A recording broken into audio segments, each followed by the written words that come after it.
Hello dear students, welcome to our online class. आज का topic है डिजीज।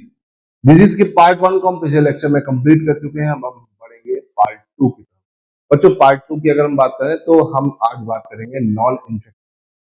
लास्ट क्लास में हमने बात किया था कि डिजीज क्या होती है, उसके टाइप क्या होते हैं, है ना। टाइप में हमने दो तरह की टाइप की बात की थी, infectious and non infectious disease, या कम्युनिकेबल या नॉन कम्युनिकेबल डिजीज। तो उसमें हमने इन्फेक्शियस या कम्युनिकेबल डिजीज को आपके साथ डिस्कस कर लिया था। हमने बताया था कि वायरस, बैक्टीरिया, प्रोटोजोआ, फंजाई, तीनों कैटेगरीज को, चारों कैटेगरीज को अच्छे से डिस्कस कर लिया था।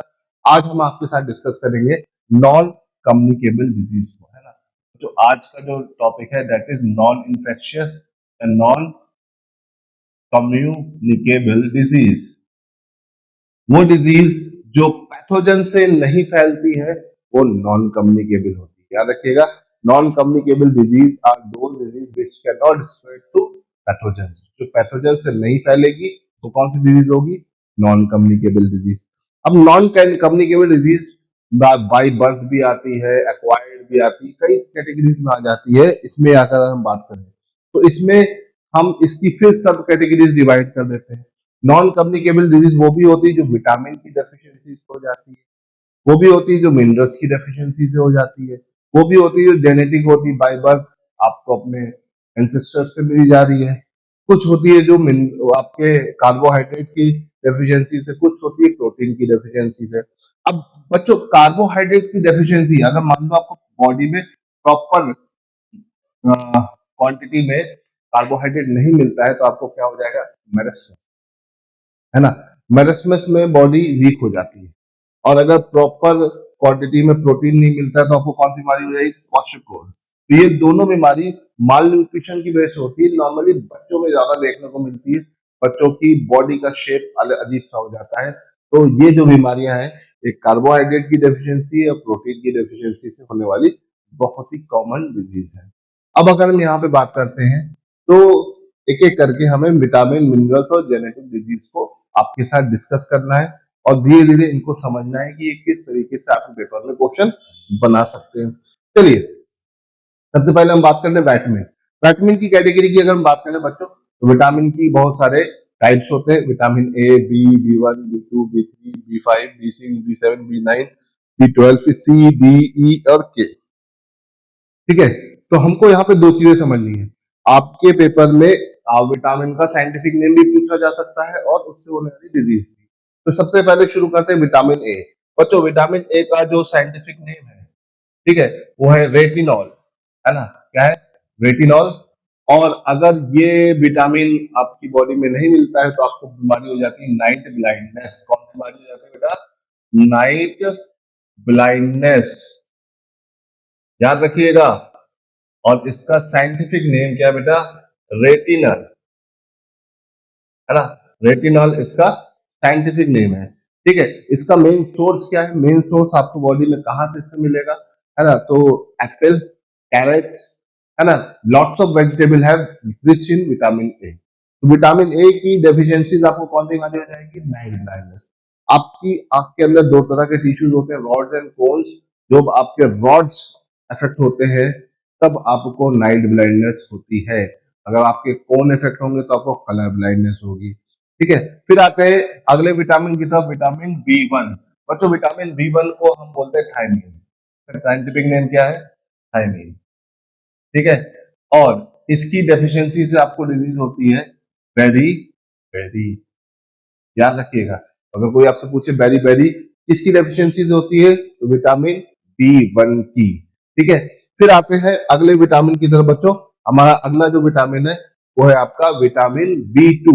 विटामिन बी2 को आप बोलते हैं साइंटिफिक नेम राइबोफ्लेविन। ठीक है, इसे याद रखिएगा, राइबोफ्लेविन इसका साइंटिफिक नेम है। और इसकी डेफिशिएंसी से होने वाली जो डिजीज है वह एरिबोफ्लेविनोसिस। ठीक है, एरिबोफ्लेविनोसिस बहुत इंपॉर्टेंट नहीं है। ठीक है, विटामिन बी3 का नाम है नियासिन और इसकी डेफिशिएंसी से होने वाली डिजीज है प्लेग्रा। ठीक है, याद रखिएगा, प्लेग्रा। प्लेग्रा जो डिजीज है विटामिन बी3 की कैटेगरी से होने वाली डिजीज है, इंपॉर्टेंट है। विटामिन बी5 का साइंटिफिक नेम है पेंटोनिक एसिड। पेंटोनिक एसिड किसका साइंटिफिक नेम होता है? विटामिन B5 का, है ना। पेरेस्टीशिया इससे होने वाली बड़ी कॉमन सी डिजीज है, इंपॉर्टेंट नहीं है। विटामिन B6 का साइंटिफिक नेम है पेरिडॉक्सिन, और इसकी डेफिशिएंसी से एनीमिया होता है। विटामिन B7 का साइंटिफिक नेम है बेटा बायोटिन। बायोटिन याद रखिएगा, बायोटिन विटामिन B7 का साइंटिफिक नेम है। ठीक है, फिर आता है आपका vitamin B9 folic acid. Vitamin B9 जो होता है इसे हम बोलते हैं फॉलिक एसिड, याद रखिएगा फॉलिक एसिड इसे कहा जाता है विटामिन B9 को।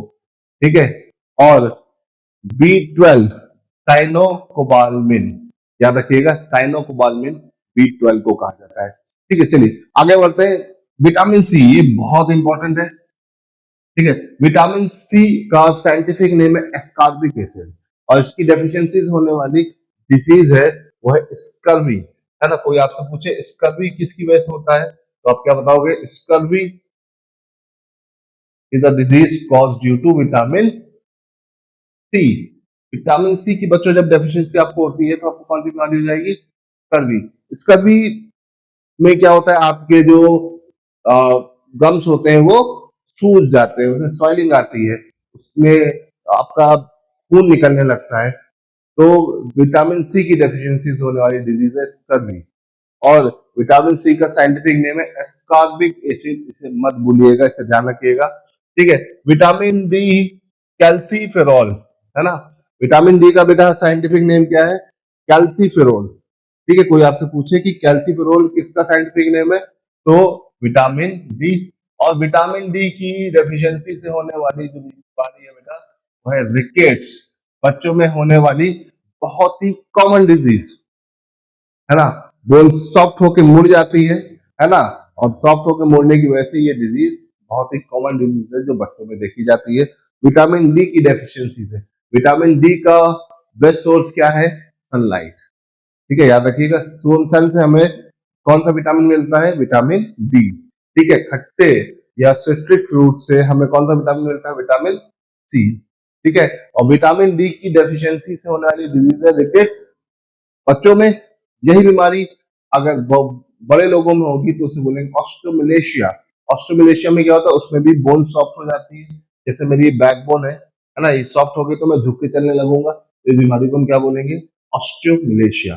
ठीक है, याद रखिएगा बच्चों। विटामिन ई टोकोफेरॉल, ठीक है, विटामिन ई की डेफिशिएंसी से आपकी फर्टिलिटी की प्रॉब्लम होती है, बांझपन आता है, ये सारी बीमारी होती है। ठीक है, और विटामिन के, it is very important. Vitamin K की अगर हम बात करें तो ये बहुत ही इंपॉर्टेंट है।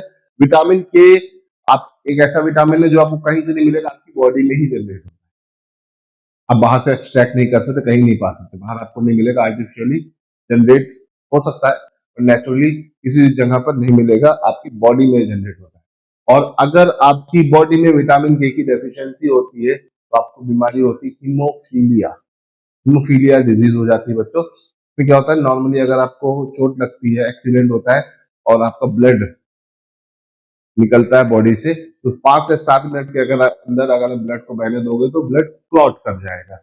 बट इस तरह की डिजीज में विटामिन के की डेफिशिएंसी अगर आपकी बीमारी में बॉडी में है तो आपको हीमोफीलिया नाम की डिजीज हो जाएगी। क्या हो जाएगा? हीमोफीलिया। आपकी बॉडी से ब्लड लगातार बहता रहेगा और रुकेगा नहीं, तो डिजीज को क्या बोलते हैं? हीमोफीलिया। याद रखिएगा, इस डिजीज का नाम है हीमोफीलिया। तो बच्चों ये हो गई आपके विटामिन से होने वाली डिजीज। विटामिन की डेफिशिएंसी से होने वाली डिजीज में आपको 2 से 3 डिजीज हमेशा के लिए याद रखनी है, जैसे night blindness vitamin A, beriberi आपकी विटामिन B1, आपकी पेलेग्रा विटामिन B3, ठीक, scurvy vitamin C, ricket vitamin D, और विटामिन के की डेफिशिएंसी से होगा हीमोफीलिया। तो ये आपको बच्चों याद रखना ही रखना है, वरना आप परेशानी में फंस सकते हो। तो ठीक है, चलो अब यहाँ से आगे बढ़ते हैं और आगे चलते हैं मिनरल्स। मिनरल्स हमारे पास बहुत सारे हैं, बहुत सारे मिनरल्स है। कैल्शियम है, आयरन है, आयोडीन है, मरकरी है, बहुत सारे मिनरल्स है, बहुत ज्यादा ही है। लेकिन जो मोस्ट इंपॉर्टेंट जो पेपर में कई बार आया है उसको देखते हैं। ठीक है, कैल्शियम, अगर आपकी बॉडी में कैल्शियम की बच्चा डेफिशिएंसी होगी तो कैल्शियम की डेफिशिएंसी से आपको डिजीज कौन सी हो सकती है? ऑस्टियोपोरोसिस। है ना, बोन्स की डेंसिटी कम होगी, बोन हल्की होगी और झटका पड़ने पे बोन टूट जाती है, इसे बोलते हैं ऑस्टियोपोरोसिस, मतलब बोन अंदर से खोखली हो जाती है। ठीक है। आयरन, आयरन मतलब Fe, Fe का सिंबल किसके लिए होता है? आयरन। ठीक है। आयरन का बेस्ट सोर्स क्या है? Green vegetable. कैल्शियम का बेस्ट सोर्स क्या है आपका? गुआवा है, बनाना है। ठीक है। फिर चना है, जितना चना खाओगे कैल्शियम मिलता जाएगा। बाकी बहुत सारे आपके नॉनवेज आइटम्स होते हैं, उनमें भी आपको मिलेगा कैल्शियम, अच्छा सोर्स होता है। बट अगर हम आयरन की बात करें तो आयरन सबसे बढ़िया कहाँ मिलेगा भाई? आयरन आपको मिलेगा ग्रीन वेजिटेबल्स में। ठीक है। और आयरन की डेफिशिएंसी से आपकी बॉडी में एनीमिया नामक बीमारी हो जाती है। इसमें क्या होता है? आपकी बॉडी में ब्लड की कमी हो जाती है, पीलापन आ जाता है, चक्कर खा के आप गिरने लगते हैं। ठीक है। ठीक। आयोडीन, आयोडीन नॉर्मली नमक में पाया जाता है। आयोडीन की कमी से आपकी थायराइड ग्लैंड इफेक्ट होती है और गॉइटर नाम की डिजीज होती है। गले में ये होने वाली बहुत ही कॉमन डिजीज है। आपके गले में स्वेलिंग आ जाती है, जिसकी स्वेलिंग आने की वजह से इस डिजीज को बोलते हैं गॉइटर। गॉइटर डिजीज की बच्चा हम बात करते हैं तो ये आयोडीन की डेफिशिएंसी से होता है। ठीक है, ध्यान रखिएगा। इसी तरह से देखो ये डेफिशिएंसी है, ये सब क्या है? डेफिशिएंसी, बॉडी में कमी की वजह से। लेकिन कभी कभी कुछ बीमारी होती है जो एफिशिएंसी की वजह से होती है। मान लो आपको मरकरी मिल गई, Hg, मरकरी मिल गई बेटा, आपकी बॉडी में मरकरी आ गई, है ना, तो मरकरी की वजह से जो डिजीज होती है मीना माटा, है ना। Minamata disease is cause due to efficiency of mercury. Body में ज्यादा क्वांटिटी में मरकरी आ गई तो मिनामाटा डिजीज। ठीक है। तो ये सारी डिजीज अक्सर पूछी जाती है। मिनामाटा बेसिकली इसके पीछे बहुत लंबी कहानी है। मिनामाटा एक शहर है जापान में, और वहां पे क्या हुआ था? वहां पर कई सालों पहले, मतलब 50-60 साल हो गए, वहां पे एक फैक्ट्री थी। उस फैक्ट्री से मरकरी लीक कर गई, और मरकरी लीक करके पास वाली नदी में मिल गई, और उस नदी का पानी जिसने से पिया उसको ही डिजीज, है ना। तो क्योंकि मिनामाटा शहर में हुई तो मिनामाटा डिजीज, है ना।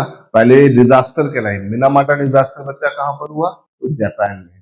मिनामाटा डिजीज किसकी वजह से होती है? मरकरी में। ठीक है। मिनामाटा इस तरह का बोल सकते हैं किससे इफेक्ट हो, किससे फैलता है? वाटर से, है ना। मरकरी वो मेटल है जो लिक्विड फॉर्म में होता है। तो ये सब इंपॉर्टेंट पॉइंट है, इसे आपको ध्यान रखना पड़ेगा बच्चों। ठीक है, क्लियर। चलिए आगे बढ़ते हैं और आते हैं जेनेटिक डिजीज की वजह से। जेनेटिक डिजीज में हमारे पास वो डिजीज होती है तो बाय बर्थ आपको मिलती है, जनरेशन से मिलती है, एक जनरेशन से दूसरी जनरेशन में ये कैरी फॉरवर्ड होती है ना। और जेनेटिक डिजीज काफी हद तक बॉडी के लिए हार्मफुल भी होती है, जैसे डायबिटीज, है ना। डायबिटीज जेनेटिक भी होती है, नॉन जेनेटिक भी होती है। डायबिटीज क्या होता है? बॉडी में इंसुलिन का ना बनना, है ना। डायबिटीज में बेटा क्या होता है? डायबिटीज में बॉडी में एक हार्मोन नहीं बनता है, उसका नाम क्या है हार्मोन का? इंसुलिन। इंसुलिन नाम का हार्मोन अगर आपकी बॉडी में नहीं बन रहा है तो आपको कौन सी बीमारी हो जाती है? डायबिटीज। इंसुलिन का काम क्या होता है? इंसुलिन एक तरह का रिसेप्टर होता है जो बॉडी में आने वाली शुगर को एब्जॉर्ब करके घोलता है, और वो इंसुलिन ना बनने की वजह से ये होता है। इंसुलिन ये हार्मोन बनता वैसे कहाँ पर है? बॉडी में बनता है पैनक्रियाज में, है ना। इसे याद रखिएगा। पैनक्रियाज एक बॉडी का पार्ट है जो आपके बॉडी के अंदर पाया जाता है, वहां पर इंसुलिन का फॉर्मेशन होता है। इंसुलिन इज हार्मोन, है ना। ये हार्मोन जो होता है ये बॉडी में बनता ही है नेचुरल में, लेकिन जब आपकी बॉडी में पैनक्रियाज में कुछ गड़बड़ आता है तो इंसुलिन नाम का हार्मोन नहीं बन पाता है, जिसकी डेफिशिएंसी से आपकी बॉडी में डायबिटीज नाम की बीमारी होती रहती है, आपकी बॉडी में शुगर लेवल इंक्रीज कर जाता है। तो इसे ध्यान रखिएगा। इसी तरह से अगर हम बात करते हैं बच्चा कैंसर की, किसकी? कैंसर। तो कैंसर की अगर हम बात करते हैं, कैंसर क्या होता है ना। आप सोचो कैंसर क्या होता है? तो कैंसर क्या है? अनकंट्रोल ग्रोथ ऑफ सेल, है ना। बॉडी में जो छोटे छोटे सेल्स होते हैं, स्मॉलेस्ट फंक्शनल यूनिट होती है, उनकी जो ग्रोथ होती है बेटा वो अनकंट्रोल हो जाती है। क्या हो जाती है? अनकंट्रोल हो जाती है। और इस ग्रोथ के अनकंट्रोल होने की वजह से बॉडी में कैंसर होता है ना। चाहे स्किन कैंसर हो या मल्टीपल टाइप्स ऑफ कैंसर आपके पाए जाते हैं। ठीक है। कैंसर के कुछ केसेस में क्योरेबल होता है कुछ केसेस में, नॉन क्योरेबल होता है, ये इसकी स्टेज पर डिपेंड करता है। लेकिन अगर आप सही टाइम पर कैंसर के इलाज की तरफ जाते हो तो ये क्योरेबल होता है, ध्यान रखिएगा। कैंसर और ट्यूमर में डिफरेंस होता है, इसे ध्यान रखिएगा। ठीक है, चलिए यहां तक बात क्लियर। चलिए, ये कैंसर की बात हो गई। कैंसर के बाद आपकी एक और डिजीज आती है ना, होती कलर ब्लाइंडनेस। जेनेटिक होती है, बहुत ही कॉमन है, ज्यादातर लोगों में देखी जाती है, मतलब रेयर भी है। और अगर आप कलर ब्लाइंड हैं तो आप ना तो पुलिस में जा सकते हो, ना तो डिफेंस में जा सकते हो, है ना, ठीक है, और ना रेलवे में जा सकते हो, क्योंकि वहां पे कलर का बहुत यूज है ना। इन तीन सर्विसेज में आप नहीं जा सकते हैं। इसमें आप दो तरह के कलर्स को नहीं पहचान पाते हो, रेड और ग्रीन कलर में आप डिफरेंस नहीं कर सकते हो, है ना। ये सब कलर जो होते हैं आपको क्लियरली विजिबल नहीं होते, दूर से आता हुआ ये कलर आपको क्लियरली विजिबल नहीं हो, प्रॉब्लम है ना। बॉडी में आपके आइस में ये प्रॉब्लम होती है ना, और कोन्स, आइस के अंदर जो कोन्स होते हैं उनमें दिक्कत आती है। ठीक है, इसे ध्यान रखिएगा कि आपके अंदर टिश्यूज होता है कोन, उसमें दिक्कत होती है, और ये जेनेटिक होती है ना। आपको अगली पिछली जनरेशन से मिलती है, अगली जनरेशन तक, तो इसे ध्यान रखिएगा। कलर ब्लाइंडनेस में रेड और ग्रीन कलर में के बीच आप डिफरेंस नहीं कर पाते हो। जो कलर ब्लाइंड होता है ना तो पुलिस में जा सकता है, मतलब फील्ड वर्क में, तो रेलवे में फील्ड वर्क में जा सकता है, ना तो डिफेंस में, है ना, क्योंकि यहाँ पे कलर का बहुत गेम है, बहुत इंपॉर्टेंस है ना। भाई आप ट्रैफिक पुलिस में है, सिग्नल रेड हुआ है, आपको रेड समझ ही नहीं आ रहा है, आपको ग्रीन दिख रहा है, सारे सिग्नल पास कर दिए, आगे रही गाड़ियां टकरा गई, एक्सीडेंट हो गया, दिक्कत है ना। आप रेलवे में है, वहाँ टीटी ने आपको झंडा दिखाया कि गाड़ी रोको, मंत्री जी को बिठाना है, और आपको झंडा लाल नहीं हरा दिखा, आपने गाड़ी की स्पीड और बढ़ा दी। या फिर आप फोर्सेस में है, डिफेंस फोर्सेस में, आर्मी में है, वहां आपके मेन हेड ऑफिस से आ रहा है कि भाई युद्ध जो रोकना है, लाल झंडा दिखाया, लेकिन वो आपको दिखाई दिया क्या, ग्रीन, आपने घुमाया तो पाकिस्तान की तरफ दाग दी, क्या है, ये दिक्कत करता है। कलर ब्लाइंड जो बंदा है, रेड और ग्रीन में डिफरेंस नहीं मिल पाता है। ठीक है, इसे ध्यान रखिएगा, इंपॉर्टेंट पॉइंट है। चलिए अब यहां से आगे बढ़ते, एक और बीमारी है हीमोफीलिया। वैसे अभी हमने इसको डिस्कस किया ही है, हीमोफीलिया। देखिए, हीमोफीलिया एक बीमारी है जो विटामिन की डेफिशिएंसी है। कौन सी विटामिन, विटामिन के। आपकी बॉडी में विटामिन के नहीं बन पा रहा, लेकिन ये एक तरह की जेनेटिक डिजीज भी है, क्यों, क्योंकि विटामिन के आपकी बॉडी में ही बनता है, कहीं और मिलता ही नहीं है, तो ये जेनेटिक डिजीज है ना। ये आपको एक जनरेशन से दूसरी जनरेशन में मिलती है। ये डिजीज के बहुत सारे अलग अलग नाम से ही मशहूर है। जैसे इसके बेटा हम कहते हैं क्रिसमस डिजीज, तो हम और किस नाम से बनाते हैं, क्रिसमस डिजीज, है ना। इसे रॉयल डिजीज भी कहा जाता है। क्या कहा जाता है बेटा, रॉयल डिजीज भी कहा जाता है। साथ ही साथ अगर हम बात करते हैं तो इसको हम एक्स फैक्टर डिजीज भी बोलते हैं, है ना। अब ये सब क्या है, देखो हीमोफीलिया तो इसका एक मेन नाम है ही है ना। इस बीमारी का जो मेन नाम है वो क्या है, हीमोफीलिया। लेकिन हीमोफीलिया के नाम के साथ ये किसकी डेफिशिएंसी होता है, विटामिन के की डेफिशिएंसी होता है। एक जेनेटिक डिजीज भी है, लेकिन इसी के साथ साथ इसको हम क्रिसमस डिजीज भी बोलते हैं। The first person which affected with this disease is name as Christmas, है ना। क्रिसमस नाम का एक बच्चा था, उसको एक बीमारी थी, जब भी वो कहीं भी दोस्तों के बीच बैठता, लड़ाई झगड़ा होता, चोट लगती, खून निकलता, रुकता ही ना, तो बॉडी में ब्लड क्लॉट करता ही नहीं, ब्लड क्लॉटिंग ना होने की वजह से ये बीमारी होती। तो डॉक्टर को दिखाया, डॉक्टर को पहली बार समझ में नहीं आया, तो उन्होंने इस बीमारी का नाम दिया क्रिसमस के नाम पर, क्रिसमस, है कि नहीं। लेटर ऑन ये डिजीज पर रिसर्च होना शुरू हुई, दुनिया भर में इस पर बातें होना शुरू हुई, तो पता चला कि जो यूरोप की रॉयल फैमिलीज हैं, चाहे वो स्वीडन की हो, चाहे रशिया की हो, चाहे ब्रिटेन की हो, जितनी भी रॉयल फैमिलीज हैं उनमें बहुत सारी लेडीज को ये बीमारी है। और अगर लेडीज को है तो उनके बच्चों को भी होगी, फीमेल को है तो उनके बेटों को भी होगी, है ना। तो ये बीमारी राजा लोगों में पाई जाती थी, पहले की बात है ना। यूरोप के जो शाही खानदान है, रॉयल फैमिलीज है, उनमें पाई जाती थी, तो इसीलिए इसको हम रॉयल डिजीज के नाम से भी जानते हैं। क्या कहते हैं बच्चा, रॉयल डिजीज। क्यों, क्योंकि भाई राजा महाराजाओं में पाई जाने वाली बीमारी थी, तो रॉयल डिजीज बोलते हैं, है ना। इसी तरह से क्योंकि एक्स फैक्टर डिजीज, बॉडी में दो तरह के क्रोमोसोम होते हैं, एक्स और वाई।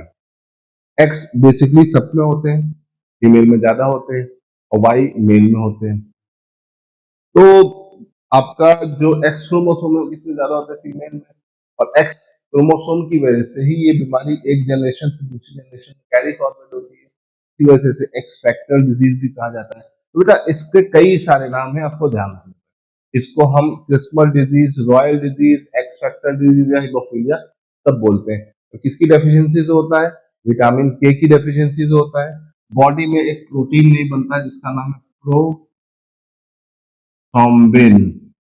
है ना। बॉडी में प्रोथ्रोम्बिन प्रोटीन नहीं बन पाता है, और प्रोथ्रोम्बिन प्रोटीन के ना बन पाने की वजह से ही ये बॉडी में पाए जाने वाले कॉमन डिजीज है, जो आपको याद रखनी पड़ेगी। ठीक है, आई थिंक कि आपको ये बात समझ में आ गई होगी। ठीक है, तो बेटा डिजीज बहुत सारी हैं। ठीक है, अभी क्या होता है, कुछ डिजीज ऐसी होती हैं जो रेडिएशन से हो जाती है ना, रेडिएशन से, केमिकल रिएक्शन से। किससे, केमिकल रिएक्शन से, है ना। कुछ केमिकल्स बॉडी में आ जाते हैं क्योंकि रिएक्शन से हो जाती है ना। जैसे आपका एक केमिकल था क्या, MIC, मिथाइल आइसोसाइनाइड, है ना। MIC क्या था, मिथाइल आइसोसाइनाइड। ठीक है, Bhopal gas tragedy, Bhopal gas tragedy. Bhopal में क्या था कि आपका यूनियन कार्बाइड का एक फैक्ट्री थी। ठीक है, 80s की बात है, मिड 80s की। अब वहां फैक्ट्री से MIC, मिथाइल आइसोसाइनाइड लीक कर गई। वो जैसी एयर में मिली उसने बना दिया क्या, साइनाइड, जिससे सूखा सूंघा वो मर गया। तो भोपाल में ये दिक्कत आई थी, ये एक ट्रेजेडी हुई थी, ये कांड हुआ था। किसकी वजह से, MIC की वजह से, है ना। और इसकी वजह से भोपाल में आज तक जो भी बच्चे, जो भी पर्सन उस टाइम अफेक्टेड थे, उनकी अगली जनरेशन में जो भी बच्चे हो गए, उनमें आज भी बहुत सारी बीमारियां पाई जा रही हैं, जेनेटिक डिसऑर्डर्स पाए जा रहे हैं, है ना। और ये किसकी वजह से बेटा हुआ, केमिकल रिएक्शन, मिथाइल आइसोसाइनाइड। तो भोपाल गैस ट्रेजेडी में जो मेन गैस थी वो थी MIC, मिथाइल आइसोसाइनाइड, तो याद रखिएगा। इसके अलावा आपका नाइट्रेट,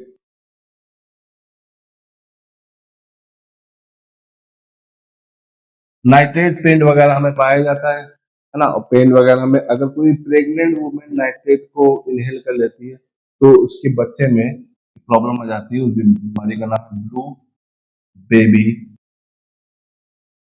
सिंड्रोम। ठीक है, ब्लू बेबी सिंड्रोम, ये जो सिंड्रोम होता है ये आपका नाइट्रेट बॉडी में जाने की वजह से हो जाता है ना। याद रखिएगा, बहुत सारे मेटल्स होते हैं, बहुत सारे अलग अलग केमिकल रिएक्शंस होती हैं जिनसे आपको बहुत सारी बीमारियां हो सकती है ना। इसका जब आप पढ़ने लगेंगे तो आपको इतनी सारी चीजें मिलेंगी, आपको समझ नहीं आएगा मैं क्या पढ़ूं क्या ना पढ़ूं, है ना। जैसे कि अगर मैं बात करूं कैडमियम, कैडमियम, कैडमियम अगर आपकी बॉडी में जाता है तो आपको बीमारी होती है टाई, टाई, मरकरी से मिनामाटा होती, कैडमियम से टाई, टाई होती। तो ये सब बहुत ही कॉमन और पूछे जाने वाली चीजें हैं जो आपको पेपरों में आती है, आपको ध्यान रखना पड़ेगा बेटा, और इसको समझना पड़ेगा। ठीक है, जितना आप इसे समझेंगे आपके लिए उतना इजी हो जाएगा चीजों को करना। आई थिंक कि आपको ये सब चीजें समझ में आ गई है। और डिजीज में आपको कैसे इसको याद रखना है, कौन सी डिजीज किससे रिलेट करती है। विटामिन से होने वाली डिजीज आपके पेपर में ज्यादातर आती है, और जो भी वायरस बैक्टीरिया वाली है वो तो कॉमन चीज है, तो पता ही है आपकी बॉडी में ये सब कभी ना कभी हुआ है। ठीक है, तो जितनी भी मेन मेन डिजीज थी आपके लेवल तक की उसको हमने बात कर ली। डिजीज तो वैसे भी बहुत सारी है बेटा, लेकिन जो मोस्ट इंपॉर्टेंट थी वो मैंने आपके साथ डिस्कस कर दिया है।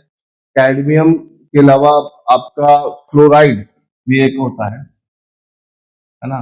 फ्लोराइड आपके टूथपेस्ट में पाया जाता है, अगर टूथपेस्ट करते हो तो फ्लोराइड होता है। फ्लोराइड एक मिनिमम क्वांटिटी में आपको मिलना चाहिए तो आपके दांत के इनेमल जो होते हैं एकदम परफेक्ट रहते हैं। लेकिन अगर एक लिमिट से ज्यादा आपको फ्लोराइड मिलता है तो आपको हो जाता है फ्लोरोसिस नाम की डिजीज। इसमें क्या होता है, टूथ डिके करने लगता है, टूथ जो होते हैं आपके दांत जो होते हैं टूट टूट के निकलने लगते हैं, ठीक है। इसी तरह से आर्सेनिक, आर्सेनिक पानी के थ्रू आपकी बॉडी में जा सकता है। जब आप बहुत नीचे से पानी खोद के निकालते हैं ना, आपने बोरिंग कर रखी है, बहुत नीचे से पानी खींच खींच के निकाल रहे हैं, क्या होता है, आर्सेनिक आपकी बॉडी में आता है ना। और इससे जो डिजीज होती है that is known as black foot. ध्यान रखिएगा बच्चों, ये हो गया है बहुत इंपॉर्टेंट, जितनी भी डिजीज थी मैंने आपको सब बता दिया है, जरूरत से ज्यादा बता दिया है। अब इसको आपको रिवाइज करना है और पढ़ना है, ठीक है। आप जितना इसको पढ़ेंगे आपके लिए उतना बेहतर रहेगा। चलिए, डिजीज का जो चैप्टर था, जो भी मेन एरिया था, मैंने आपको बता दिया, ठीक है। और इसको आप रिवाइज करिए। Thank you.